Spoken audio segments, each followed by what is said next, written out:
Hello, this is Mike Linner from the Let's Roll podcast, sponsored or powered by CarsShowNationals.com. And I'm here with my co-host, Jeff Thisted, voice of the Hot Rod Power Tour, good guys, done some stuff for Motor Trend, including, stage at SEMA. And we got some special people with us today. We got Richard Rawlings. I don't know if you recognize him, one of the well-known people that you see all over the internet. And I brought a couple of friends together with us. Johnny Bohmer, who's got the fastest street car in the world, still holding that record, I believe, right? Yes. And Newman, Stuntman. He's another friend of Johnny's, Richard's. And I just brought everyone together to do a little podcast, and I thank Richard Rawlings for joining us today. And how you doing, Richard? Hey man, I'm real good today. I got a beautiful Texas weather going on for some weird reason. It's like 75 degrees today, so I am not complaining. And you've got electricity. Yeah. What's that? Yeah. And you've got electricity. Oh yeah, we're ready to go. Going back to the Texas power outage, huh? I didn't lose any power during that. Well, you probably planned ahead and had a generator.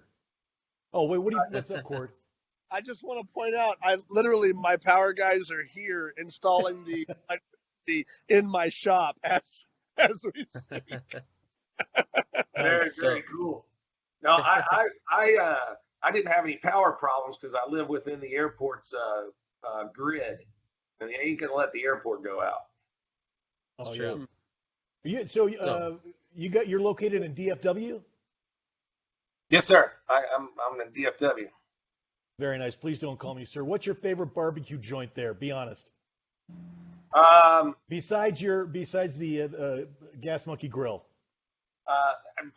Truthfully, I like a company down here called Hard 8. They got about 3 or 4 locations, maybe. Yeah, the one in Roanoke is fantastic. Yeah, they have quality, consistency. Barbecue is a thing about consistency, and they are very consistent with their food. Richard, are you still doing all in at any restaurants anymore? Oh yes, we do. As a matter of fact, I'm supposed to have lunch with the crew tomorrow, and it should be pretty messy because it's supposed to be 75 tomorrow too, and what have you. So Richard, if you go to a restaurant with him, is on any given time, which you never know, will order everything on the menu, one of each. Calls it all in. Oh, nice. Okay. It's just easier. You got 6 or 10 of your friends, and everybody's like, well, "What do you want? What do you want?" I'm like, just bring everything on the menu, just throw it in the middle. Everybody can have a little bit of everything. And they look at him like, "Are you serious?" It's pretty good time. The all in on the menu, in case you're asking, that's Taco Bell's $232.90. Yeah. For everything. Yeah, sounds like you've done that before. You know told the me exact about number. that when you did that, Richard, a few years ago. Did you do the drive-through? Yeah, that was the night that I got arrested for assault with a burrito. Is that going to be the title of your next book? We were at my guard gate going home at about 2 in the morning after about this time of year, after the Christmas extravaganza, as we call it. And that's when the guys tell all the wives are going out shopping for gifts, but we're really drinking. And I was in the back and lobbed from a super stretch limo a burrito over the roof and all the way up to the front driver's area and hit the guard guy in the chest with a burrito. And I didn't think nothing of it, and I got back home, and 2 of my buddies were too drunk to do anything, and I had a big house, so there's banging on the door, and I go downstairs, and one buddy, Jick, he's flat laid on the table with still half-chewed food hanging out of his mouth. Dennis is in the guest room, and they're banging on the door. I open the door, and it's the cops, and I just slam the door right back. And they said, "Richard, you got to come out." I said, "I'm not coming out there." I said, "You're real cops. You're not like that guard that we have." He goes, "Well, that's what we got to talk about." And I said, "What?" And he goes, "Well, if you don't go down and apologize, he wants us to arrest you for assault." I said, I didn't know what I'd done. I said, "What are you talking about?" He goes, "Well, it seems as though you threw a burrito and hit him." And I go, "I was in a limo in the back." And I said, that had to been a hell of a shot if I hit him. And he goes, well, that's what he says. And so I'm like, well, I don't know. I don't believe this shit. If I come out there, you guys might put me in the car and arrest me. And so they talked me into coming out, put me in cuffs, put me in the cop car, take me to the guard shack, and walked me in there, uncuffed me, walked me in there. And I forgot why I was there. You know, you got to realize we've been drinking all day. We'd eaten, so you got that, you know, that passed out feeling.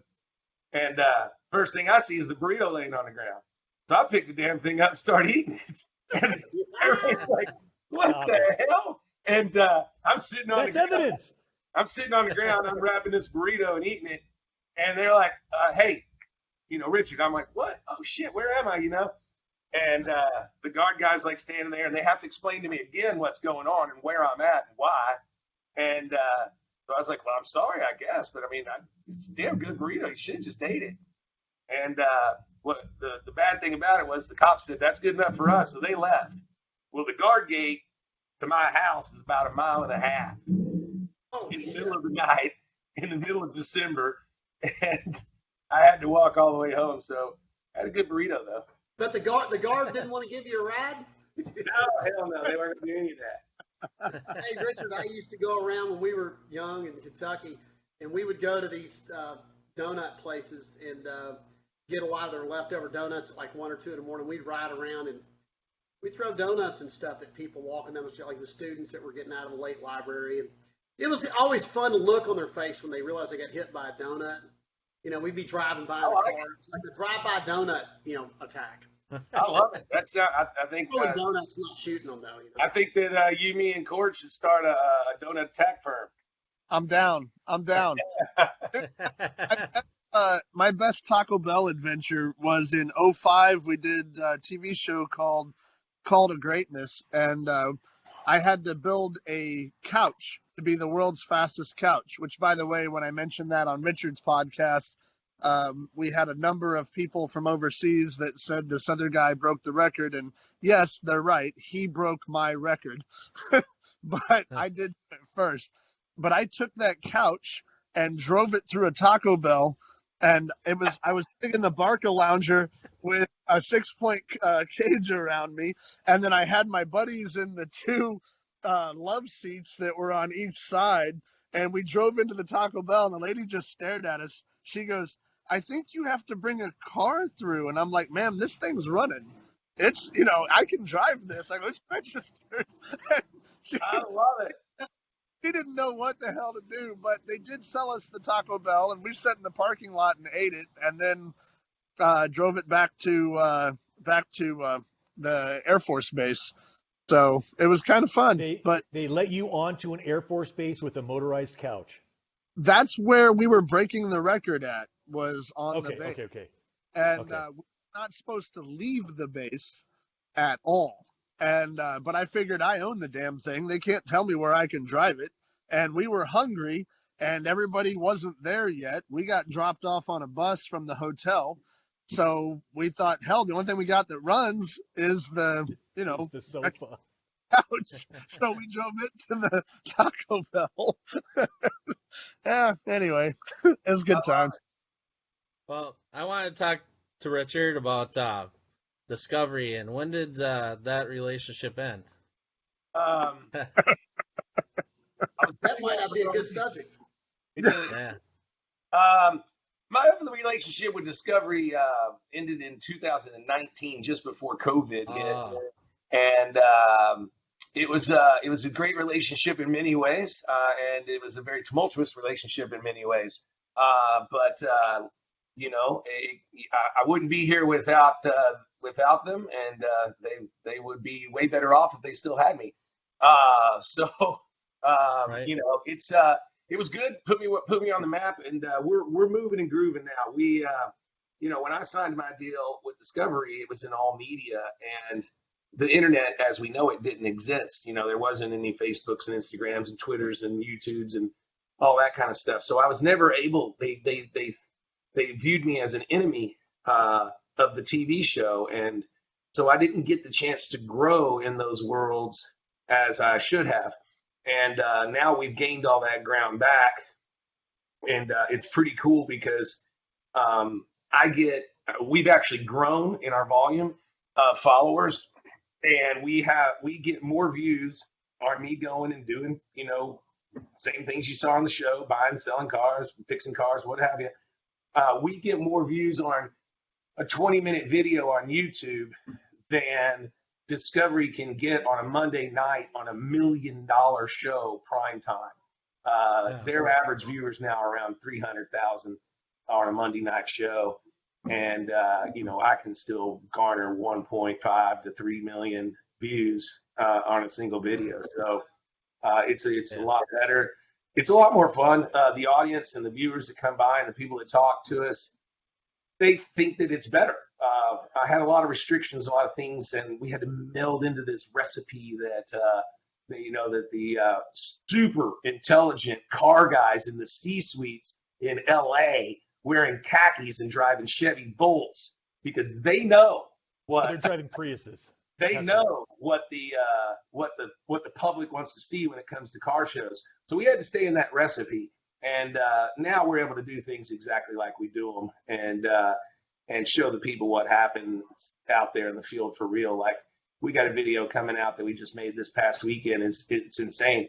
I went to a guy's house up in Minnesota, and he had some cars and hot rods and boats and cars and trucks and motorcycles and snowmobiles and everything else. And I ended up making a deal. It's about 58 vehicles, I believe. And I said, look, I'm taking everything with wheels. And I said, and that's even the Sea-Doos. He goes, those don't have wheels. I said, the trailer does. So we ended up moving on. I had an army of tow trucks show up and got them off the property and everything. So pretty cool stuff. 10% of it is junk, throw it away. But and then 40% of what's left is medium, but the other 40% is super rad. Richard, you were the number one show on Discovery for a while, weren't you? For a very long time. That's what I thought. Yeah. And was that Pilgrim that was the subsidiary of Discovery, Pilgrim Studios or something like that? Pilgrim was just a production company, and they ended up getting bought by Lionsgate, which is owned in part by Discovery. We got to move on to a different subject, because I'll get myself in trouble there. Yeah. I'll switch gears a little bit, but in the same thread, we're in the film industry. We're in the middle of a big battle because of new media, and IATSE, SAG. We damn near had a big strike last year. IATSE almost had a big strike this year. One of the things Alec Baldwin did was he said that he stood with IATSE. Meanwhile, he's producing a movie that was doing everything we were complaining about. So, that's it. The industry didn't understand where media was going to go. And some could argue that they did, but they didn't want to include us. And then they were able to take advantage of that. They did the same thing back when cable became popular, and before that it was the VHS stuff. So we all have to fight and try to regain our ground. And IATSE made a lot of progress on this year's contract negotiations. I think there's still a lot left that they could do, but it's a good start. So that's the newspaper industry had that issue. What's that? No, I was saying the newspaper industry had a similar, they kind of just, the media that Richard's doing now is really the forefront of what everybody's going to start doing. And the TV industry's freaking out about it. It's what it is. Well, I believe that the individual creators are going to win this time, and I think that cable and regular TV as we know it, and even these streamers that everybody's yelling about, oh my gosh, you got to be on this, that, and Discovery Plus or Motor Trend or whatever, and some of these companies are spending a shit ton of money trying to advertise for their streamer to show, hey, you can watch all episodes of Fast and Loud. Nobody cares about all the episodes of Fast and Loud, rewatching those. We are a disposable society now, and you got to be putting out new stuff every day, every week. If you want to remember what that Camaro was that Richard bought and sold, you just type in Gas Monkey Camaro, and it'll show up everywhere. And so the investors, in my opinion, are being sold a bill of goods.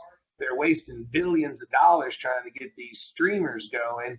And I mean, if you look at Discovery or Motor Trend, they're giving that shit away for 99 cents a month. And then, Netflix and Amazon and a couple others, they're winning the game because they're putting out big time, good, new content all the time. And then they have this bank of old stuff. But, I believe that the industry is in the creators' hands. I mean, look at guys, look at the Mr. Beast and what we're doing on a different level. And, some of these creators that are making, millions, tens of millions of dollars a year putting out good content daily, weekly, what have you. I mean, I for one can tell you, I've only gotten to start monetizing the internet since February of this year.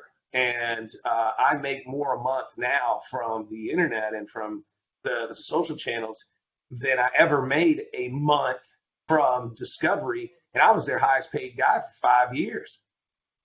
Wow. Well, it's like you said, I think the TV or the cable industry is going kaput. Everything's going a la carte. Yeah. You got the Motor Trend app, you got the Discovery. Everybody's got their own app. So The no one's last going to I pay for heard, Motor Trend app had a few 100,000 subscribers, and over 50% of them were on the free trial. They can't give that shit away. Well, they're I mean, ramming it down everyone's throats. It's Well- worthless. Look at what's on Motor Trend, the cable channel. I mean, personal opinion, not bad mouthing them. It's horrible television. That's all I got to say about it. To build on what Richard's saying, and I think the way that everything is going, we're all spinning into singular information. You don't have some guy that's in Santa Monica that drives a Volt telling us what a bunch of hot rodders want to build when they have a chop top 34 Ford. That dude couldn't even tell you what the hell a chop top 34 Ford is. And so you can't have those people in charge of programming when you're trying to have a target audience that they know nothing about. So when you have the ability to do what he's doing and to do what, many other guys are doing right now, like my sons are into all the video game YouTubers and stuff like that. And those guys are making psychotic amounts of money playing a damn video game because they know what the kids want to play. Richard has his thumb on the pulse of the hot rod world, and he knows what people want to watch. So he puts that content out, and those of us that like cars Mirror assisted. aren't being told that we're stupid because, sorry, Ed. Oh, Jeez. that is just unfair. Unfair. Hey, Richard, Howard, changing the subject, do you still got the 32 Ford that I helped you get? Yes, sir. And I got to tell you, man, I'm thankful for that because it's a good car. I went all the way through it and rebuilt it and didn't really change it at all from exactly the way it was. I put a different set of wheels on it and cleaned up the interior a bit, did some things. But I mean, it is freaking rad. I drive it. It's a great car. I drove that thing around for a while because I had to get it running. It'd been sitting, but it's hard to find one that's all steel. And the guy that built that car originally back in the 60s was a well-known guy out of Miami named Bud Stiles. He did a lot of Porsche stuff and McLaren stuff, and he long since passed. But he was the guy that built that car. And I think when you got it, it was the last time that car had been painted, I believe, was around 1972. I haven't painted it. I didn't paint it. Yeah, that's how good lacquer paint was back then.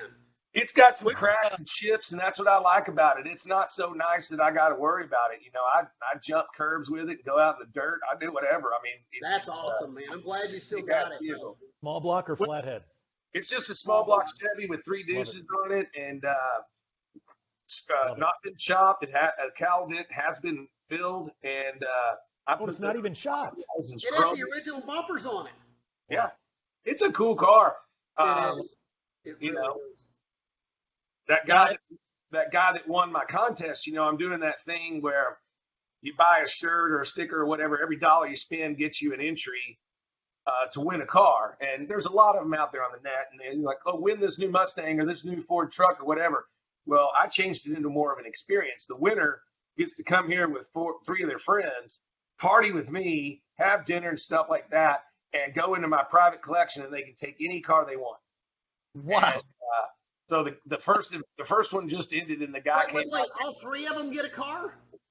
No, that's the new one right now. Now the new one is the winner gets to bring a friend or significant other, and they both get a car. You're giving them the car to keep. Yes. Come on. Wow. And it's pretty cool because they get to go through and we show all that, and then they got to narrow it down to their top 5 picks and tell me why, and I tell them more about the car and where it came from and stuff. And then they got to make an ultimate decision on what they're going to take. It was really, really pretty cool. It's a fun project because instead of just you win a car and it shows up, you get to come here and have a good time. So people really have a penchant for wanting to come here and have a good time and drink some beer with Richard. But you've got to have some of the cars that are off limits to the contest. Don't you have some personal favorites? No. Okay. No, I have a monetary limit because I've got some Ferraris and Rolls Royces and stuff like that. But as the contest grows and as we get more and more buyers every time, I'm going to be adding it in. As a matter of fact, the one in the spring is going to be win the ride of your life.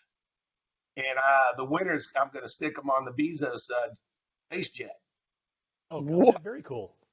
Oh, that's cool, Wow. man. Holy crap. Yeah. Well, I tell you, if they're going out partying with you, they better have their big boy pants on. I can say that from past Yeah, experience. just remind them not to throw any burritos. I look at that space thing like I look at race car driving or going on a regular plane or a helicopter or whatever. Once you strap in, the decision's done. You might as well not worry about nothing. It's going to run its course, and that's it. You're going somewhere. That's right. Something you said a little bit ago, the ride of your life. The question I'd love to learn more about the Cannonball run that you guys did a few years ago. A few years ago, it was 2007. Yeah, Richard. You know what it is? A couple few years ago. Red Bull Garage or Redondo Beach. Yeah. It was just something we did on a whim. Long story short, we were in Canada and we were going to run all the way down the East Coast to Key West in the Bull Run, and Okay. that's like a 7-day event. And pretty cool parties and what have you. And the night before we were supposed to start, we get to talking about the Cannonball, and everybody's saying it can't be done because more cops and the way the freeways are and toll roads and all this kind of stuff. And I look at my buddy and I said, I can do it. You can't do it. He goes, I'll bet you 25 grand that you can't do it. And I said, well, it's going to be hard, and it's a very low success rate. I mean, thousands and thousands of people have tried to beat the record. And that record that stood then was the one from 1979 when Dale Yarborough and David Hines did it. And in a Jaguar, side note that I own. And anyways, I said, I'm not going to bet you 25,000 that I can beat the record because it's a slim chance. I just think I can. And he goes, I'll bet you 50 grand. He goes, and you don't have to pay me if you don't make it as long as you try. He goes, but you beat the record, I'll give you 50 grand. I said, oh, that's it. So I grabbed Dennis, and our car was set up for long haul rally anyways, because that's what we were doing. And we drove to New York, set up on that Saturday, and sat there on the Red Bull garage area and waited for it to be about 8 o'clock. And I knew a limo driver, a limo company in New York. So I hired every one of his drivers, about 12 cars, for that whole night. And they were staged at the 3 bridges to get off the island there. And then when we took off, they took off, and they told us which bridge was best. And so we got to that one. I'd have to look at my map to remember. And then they were running out in front of us far, and they kept running. And as we were picking them off, their job was to keep us abreast of what was in front of us, and then also to just kind of fuck up traffic or even get a ticket. I said, get a fucking ticket, I'll pay it, but keep them off our tail and get me off the East Coast, because that's where you can lose some serious time. And we got off without a flaw. And, the other secret to the success was my wife at the time is a computer genius. And so she sat down and wrote a program real fast to where we could call her and go, hey, it's 12:45 Eastern time, and we're at mile marker 417 or whatever. And she would be able to say, okay, your curve, you're in the curve, because I wanted to stay in a range that could get me to beat the time, so that I didn't either A, slack a little bit and go too slow and not be able to make up that time, or B, go so fast that I'd get a ticket and get in trouble.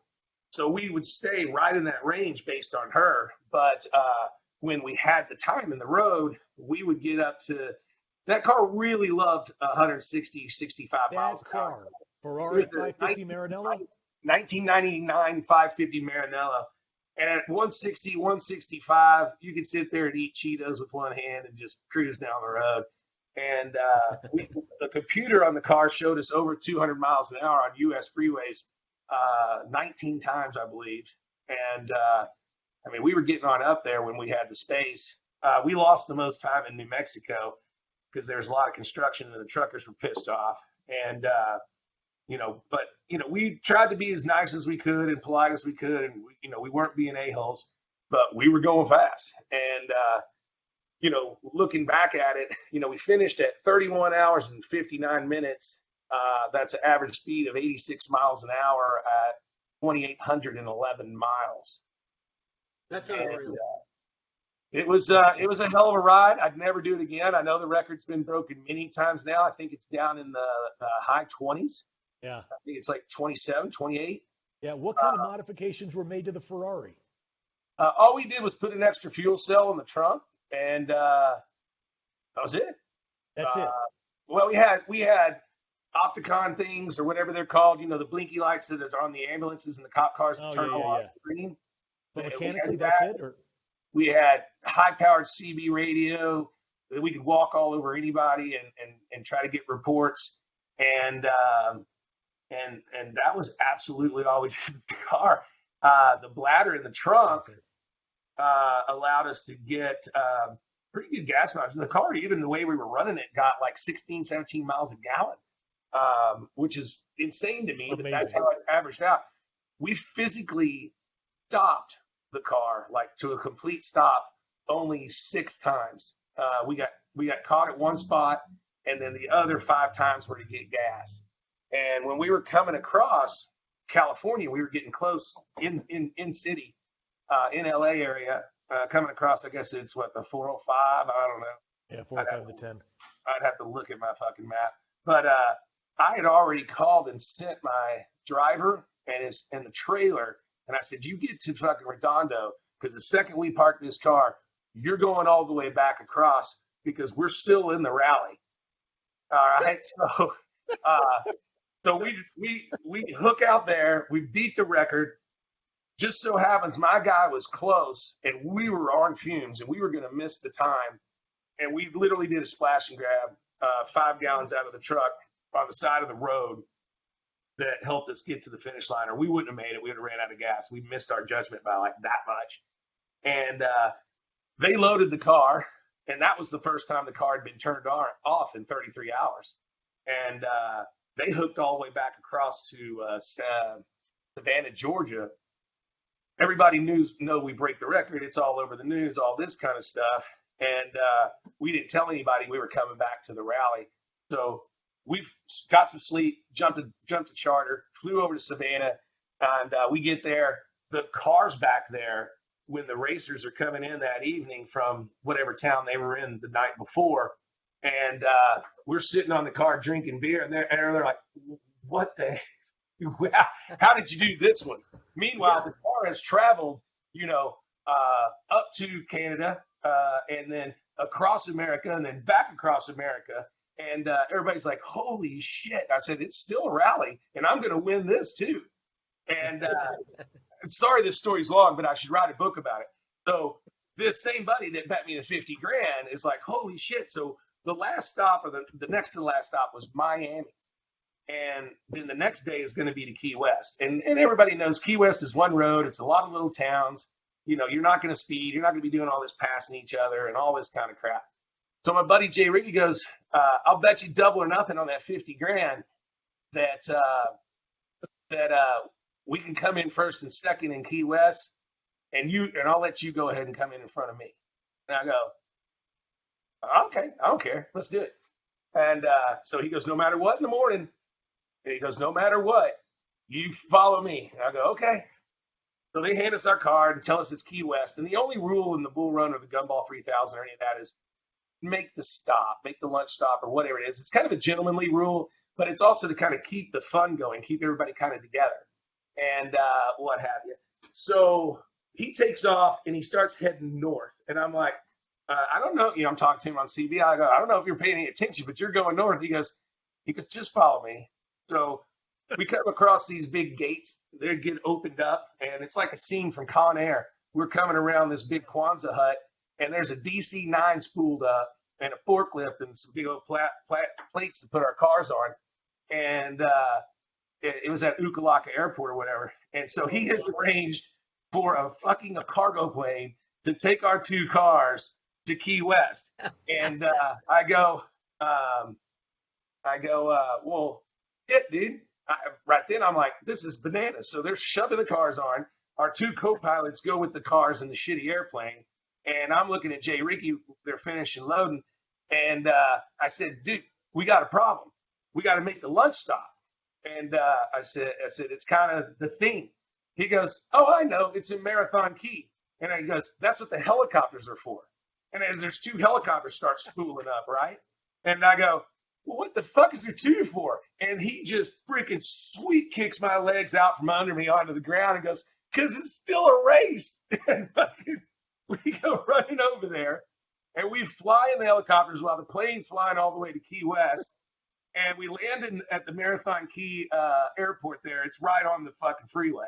And the party happened to be almost running distance. So we run, and it's like this picnic thing and what have you.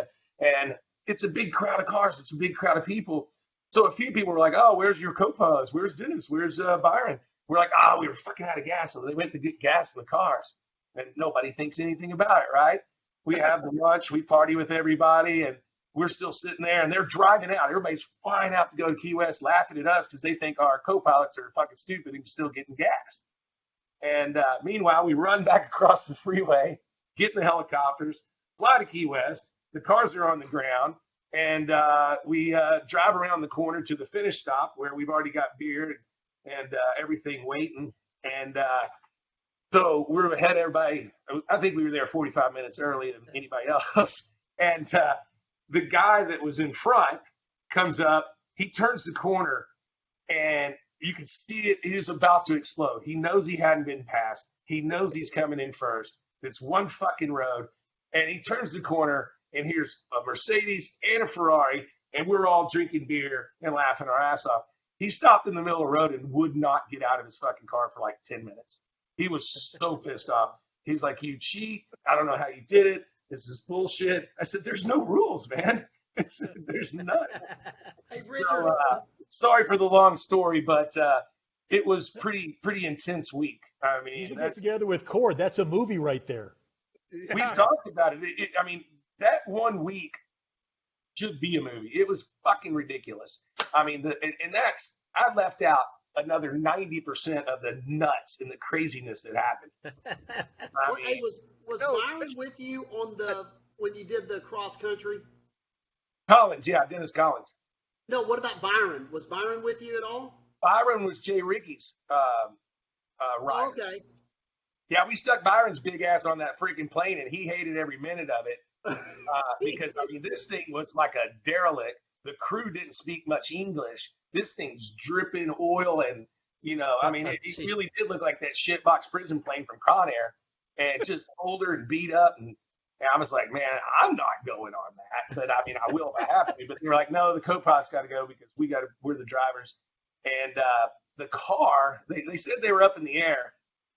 And the pilot started freaking out because they forgot to undo the gas caps for the pressure. And then I don't know if that's a real thing or not. That's what I was told.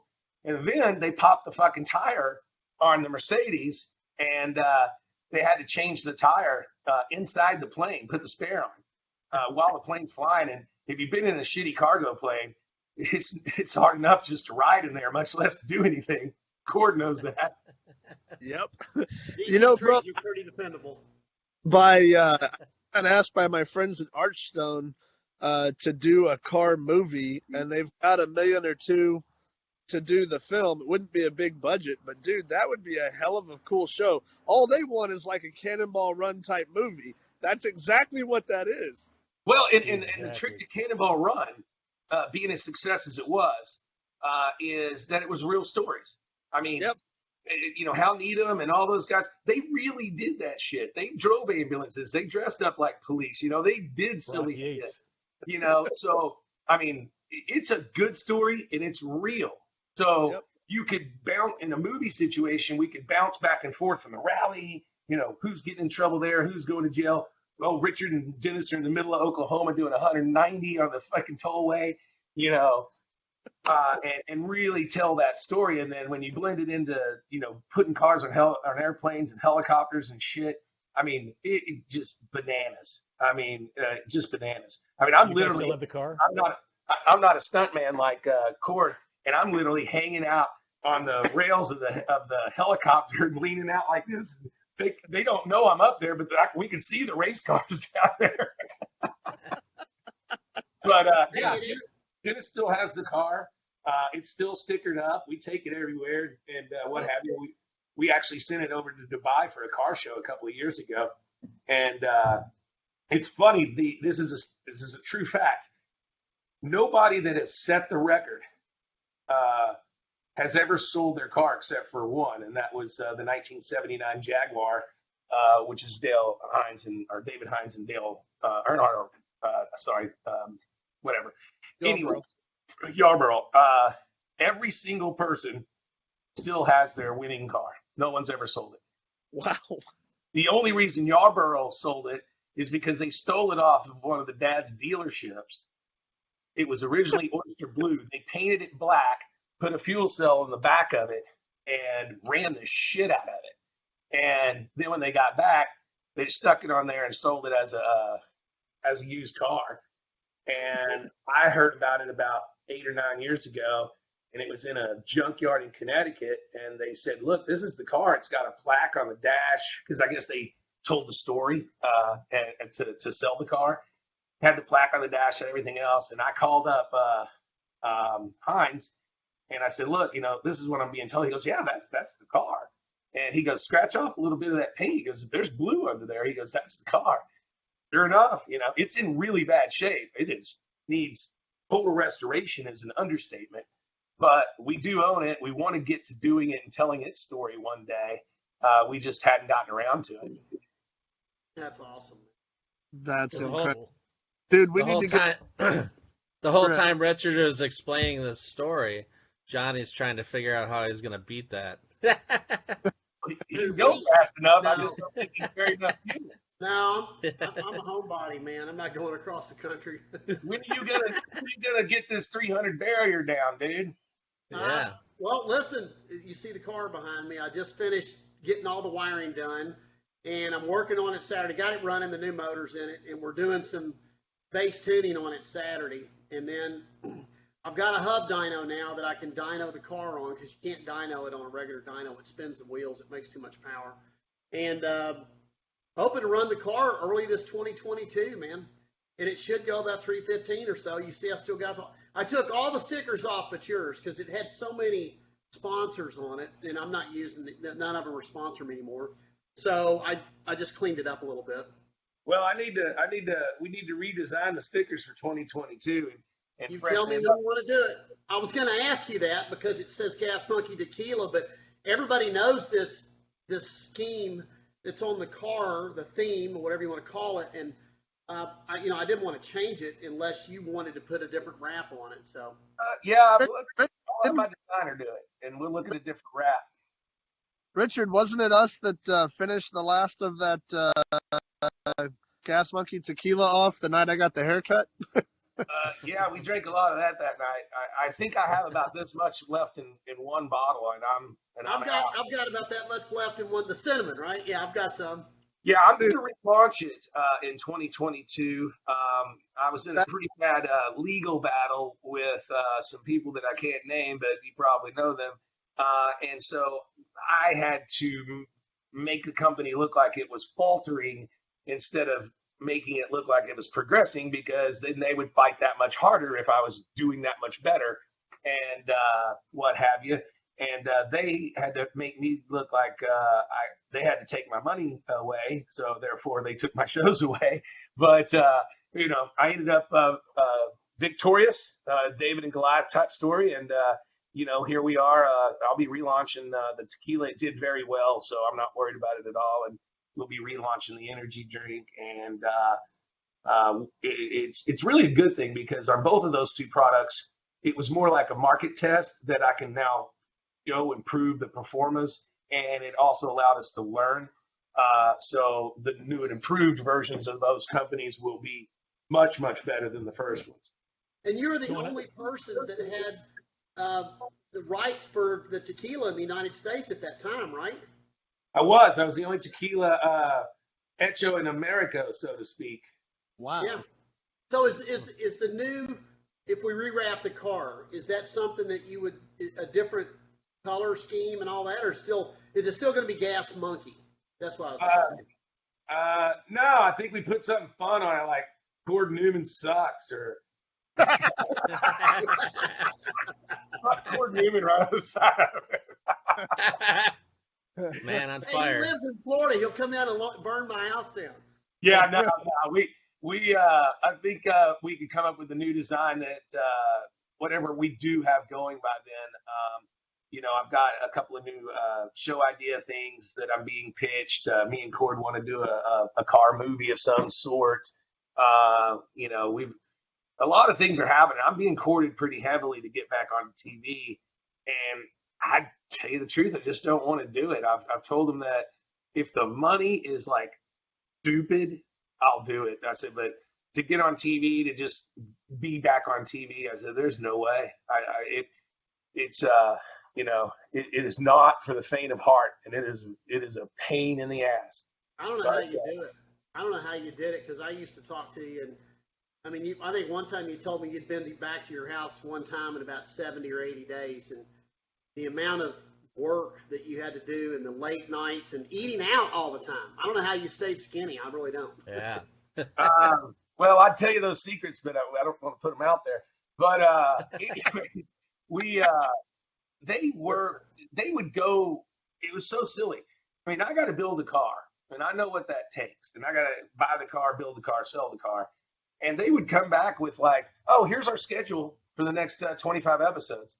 And I'm like, well, that's insane. Why didn't you consult me? I'm the guy that's got to do it, And they didn't. They just go make their own thing to where they could maximize the most profit in the smallest amount of time, and expected me just to make it happen. And me being the idiot servient of the industry somehow made it happen every time. And not only that, you were on other shows, right? I was at one point in time, I was on 4 contiguous shows.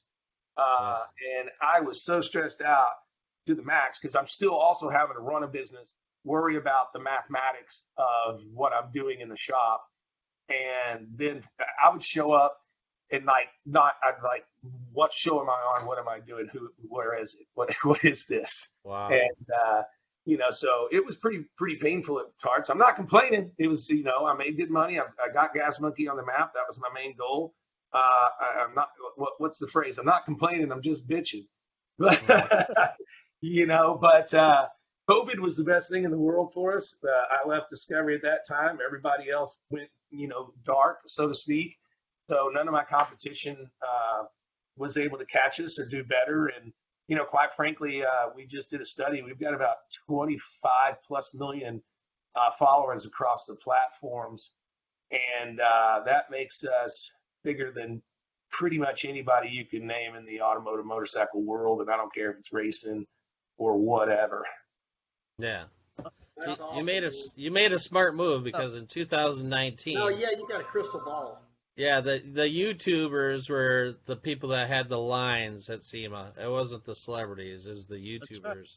It's because they actually know what their audience wants. And that's the thing that Richard does very well. It's the thing a few other guys do pretty well. If you know what your audience wants and you can tailor what you're doing to that, then people are going to respect you for being honest in what you're providing. You know what I noticed? A lot of young guys that I have that work for me at the runway, really sharp. They're young, and you got a helicopter flying over? I have a drone overhead. We are way out. You're in the scene from Goodfellas, dude. Weird as hell. There's this little bitty drone just randomly flying over my shop for no reason. I get your shotgun. You were looking up like you were in Goodfellas. Yeah, right. One of your favorite movies, right? Yeah. They're following us, Karen. They're following us. Yeah, exactly. So I got some special news that we can put out. I haven't told anybody yet. The press releases are going out in a couple of weeks. Wait, this is breaking news? This is is Car Show Nationals exclusive? Wow, Car Show Nationals exclusive? It is. So, how many of you guys know about the Isle of Man TT? Oh my God. God. Are you kidding? Okay, Look at the garage behind me. The most watched motorsport event in the world. This next year in 2022 is going to be the first year that it's going to be simulcasted like they do F1, and so it's going to really spark interest in the Isle of Man. And the fastest guy right now, he holds the track record, he holds the top speed record, and he won all three of the major podiums. Is that Michael Dunlop? In 2019, Peter Hickman. He is racing in 2022 in the Gas Monkey BMW from FHO Racing, and we are going to tear the fuck up out of Isle of Man next year. Man, that's unreal. That's unbelievable. Wow. I'm gonna go. Oh, I want to go too. Yeah. It's gonna be a blast. Peter Hickman, like I said, won three major podiums last year. And he would literally get off one bike and get on the next one. And I've got pictures of him in my office where he is coming around the corner. I mean, I'm talking about around the corner, and his wheels aren't even on the ground. You can see the shadow of him. And he won. He's got the fastest track time and the top speed on the track time. And he is the fastest man on the planet right now. And he's a great guy. We sealed the deal when I was in London a couple 3 weeks ago. And the other really cool thing, if you saw the F1 documentary on Driven, it's not Driven, it's Drive to Win or Drive to Survive, the F1 deal that followed the F1 drivers getting ready. Yeah. The same group as everything is filming Peter Hickman's journey and a couple of the other bikes, but he's the center of the show, getting ready for Isle of Man 2022. So we're real excited about that because we'll be in a 5-part series on Amazon if everything goes as planned, and it'll be featuring the Gas Monkey BMW. Man, I really want to go see that. That's all possible. It's good. Well, it's not possible. At least you'll be able to watch it anywhere in the world. Well, I race just about every Friday and every Sunday on at least one motorcycle, so I enjoy the crap out of that. That's what I really enjoy. Well, it's going to be fun, and they're going to do it in the F1 style, and it's going to be a major, major deal across the board, and we're just happy to be a part of it. I signed a deal before I found out about the Amazon thing, so people are going to think I'm a marketing genius, but I was really on this one just lucky. Have you always been a fan of the Isle of Man, or did they approach you? Did you approach them for this? How did that all happen? I didn't even know about the Isle of Man 3 or 4 years ago, and through my friend Big Chris, who grew up with Peter Hickman, and they know each other real well. Peter came over and became a good friend of mine, and that's where the relationship started, and so I'm pretty stoked. Is he from the Isle of Man? He's got to be Irish or British. No, he's British. He's from England, whatever that is now. Nobody knows what England is. Yeah. That's insane. I want to go. I've always wanted to go to that. Makes it a good. My buddy raced at that race, Cord, and he lost his leg. And he was complaining that they threw away his shoe. Did they ever find it? Don't. They found it, but they threw it away. He was bitching about it. Yeah, I gotta tell you, it's dangerous. It's like Pikes Peak. People die every time. And so I prayers for every one of those racers. But they know what they're doing, and they're fucking nuts, man. I wouldn't do it. It's like Pikes Peak, you go off of a cliff and down into Kansas, but the Isle of Man, you've got those stone walls that you're inches away from, dragging your knee. Yeah. What about when they go by those houses with the handrails that come down and their head is 5 inches away? They're on the back tire, the front tire's in the air, like Squirreling. and they're in a turn, and they're inches from somebody's handrail on Grandma's house. It's been there since 1100 AD. I tell you, I was, unfortunately, I was on the top of Pikes Peak first a few years back when a gentleman died on his motorcycle. He was actually from the Dallas-Fort Worth area. I didn't know him, but I was standing there when it happened, and he died happy because he came across the finish line, and he was about number 4 or 5 because they send the motorcycles up first. And he came across the line, and they got a camera set up there capturing that finish line shot, and he was booking ass. And I saw him come across, and he let go with one hand. I was like, yeah, like that. That was it. And if you've ever been to the top, it looks like the surface of Mars. And I mean, he just went way out there, and bike flew a couple hundred feet in the air, and that was it. But I think it was pretty quick for him, and I think he was still excited that he got to the top. So, but that motorcycle race, man, that's some hairy shit. Oh yeah, Pikes Peak's no joke, man, no joke. Well, before we leave, Richard, I wanted to just talk about just for a second just your relationship with Polaris Slingshot, because they're one of the guys that helped get this together too. So. Polaris is great. This is I'm just ending the second year. We're trying to figure out what we're going to do next year. So there's a third year coming. This year they challenged me to build a slingshot for SEMA that was something nobody's ever seen. And I said, guys, you got to give me creative license. I said, because I've looked at the market. Everybody's low and big wheels and giant stereos and candy colored paint and neon lights underneath it, or whatever. They put some luggage racks on it or what have you. And we ended up going with what I call an urban assault look. You'll have to download one for the podcast, but it's really cool. It's on 35s, and it's really pretty slick. We lifted it. It's got a full skeletal cage on it, and rock sliders, a roof rack, KC lights, and we went with a desert tan with orange highlights, which we didn't know at the time was going to be similar to a selection that they have for 2022, and just really broke the slingshot market. I opened the market that I'm personally not going to benefit from because I'm not really set up to be a parts maker or what have you. There's enough companies out there that are going to jump on this trend, but it will be a trend. Exactly. It will be a trend, and it's a really, really rad ride. And a lot of fun to do. The only thing that hurt was we did it in, I guess, late August. They asked me to do it, and then in September they asked me if I could have it finished by the 1st of October instead of the 1st of November, so that we could make a cover shoot for Dove magazine. And but it took 30 days of build time away from me. And again, like the subservient I am, I made it happen. So we made the cover of Dove magazine for the SEMA issue, which is pretty cool. It's always cool when Gas Monkey makes the cover, except for America's Most Wanted and what have you. But super proud of that build. Polaris has been great to work with. And they own Sea-Doo, and no, they don't own Sea-Doo. They own a boat manufacturer. I forget who that is.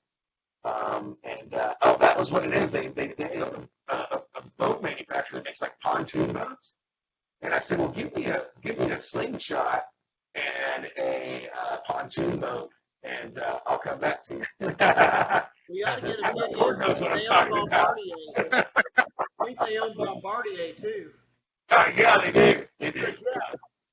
But I just heard on the news. With a slingshot and a pontoon boat. I just heard on the news they're coming out with their first Ranger electric vehicle. They just I did see that. It ran across my feed this morning. I saw it on Crate. And, my problem is, I don't mind electric vehicles. I just don't like the time that it takes to charge them up and the ideology that I can get somewhere and not be able to charge it up and what have you. And I don't think we've done enough research, and I'm sure they are. There's smarter guys out there than me that the centrifugal force of the braking should be creating electricity while driving. You should be able to create an electric vehicle that doesn't ever need to be plugged into a wall. Yeah. Yeah. Well, hopefully, it will last longer than the Power Wheels, right? So how's your shop going, Gord? Look at that thing. Yeah. It's going good, dude. It's red, white, and blue like America. Yeah, we're all of my colors. I have my brand is red, so we're doing the black and red and everything. And then they sent me the wrong door. Oh, it's black. It's not blue. Yeah, it's black. Oh, okay. What's the name of that shop? What are you going to call this? Newman Innovation. Treating it like a laboratory more than we are a car shop. Excellent. Innovations. Man, that's huge. What is that, like a 40 by 100 or something? It's 80 by 60. 80 by 60? Yeah, and then 25-foot ceilings. I'm getting ready to build a shop at my house, actually. I'm going to go with that 40 by 60 or something. Yeah. My garage, as you can see, I've got about 20 bikes outside of the garage right now because I had to pull this car in for a day. And it was on the lift. We're working on it out in the carport, so I'm out of room. Dude, that car is literally one of my favorite cars. I just don't fit very well with the helmet on. Well, we need to. You fit fine in this one, Cord. This car's got lowered seats and everything. Oh, okay. Yeah, you could easily fit in this car. We need to beat this 300-mile-an-hour barrier. What did we get last time? 298 or something? 292.292. Now, what a lot of people don't know is that some bitch like not got stopped because he smoked the brakes, and I thought he was going to go into the trees, but he got it stopped. Yeah, the parachute broke. So many people think that was staged, and I said, let me tell you something. I was standing there. It wasn't staged. When the chute broke, and Richard hear him say it, I think the chute broke, and then you can hear the paramedics there saying, no chute. And luckily, the runway is so long, I had well over a mile and a half to stop. And all the rotors, Richard can tell this, were destroyed, cracks in them, 2.5 inches long. And wow. When I stopped the car, I thought the car was on fire, which it's been on fire numerous times. And jumped out of the car, which is not easy to do. It's kind of out of with a cage. And the wheels were just, the rotors were bright blue. And anyway, all that's been fixed, and then, of course, the next time I went out, the motor popped. But, that was a pretty crazy stop. If I'd have been at the Texas Mile or something, because I hit towards the end of the runway, I was still going, 200 miles an hour. And then I finally got it stopped. But the old brakes did their job. They just didn't like it. The braking issue we've ever had, world record for the Antonov airplane. It was a 100.5-ton plane. Antonov 124, yeah. I towed it with the Nissan Patrol, and we put 2 tons of concrete that we poured into the Nissan Patrol. We built a rack system underneath it to attach the plane, and all we had to do was an hour for 100 feet. And so we did 300. Then it took us almost 1,000 feet to bring that to stop. And when we did, it welded the caliper to the rotors. Everything froze. You couldn't get the wheels and tires. You talking about on the Antonov? Yeah. Oh no, on the Newman Patrol. Okay. Those Antonovs land up at NASA all the time. Yeah. They're wild. I don't know about you guys. Are you getting any feedback? Because I've been getting feedback. It sounds like we have a second line that's overlapping this one. Yeah. Because Mike, I've got to go here in a minute. Yeah. Pick my daughter up in 20 minutes. No problem. No worries. We can call it a day.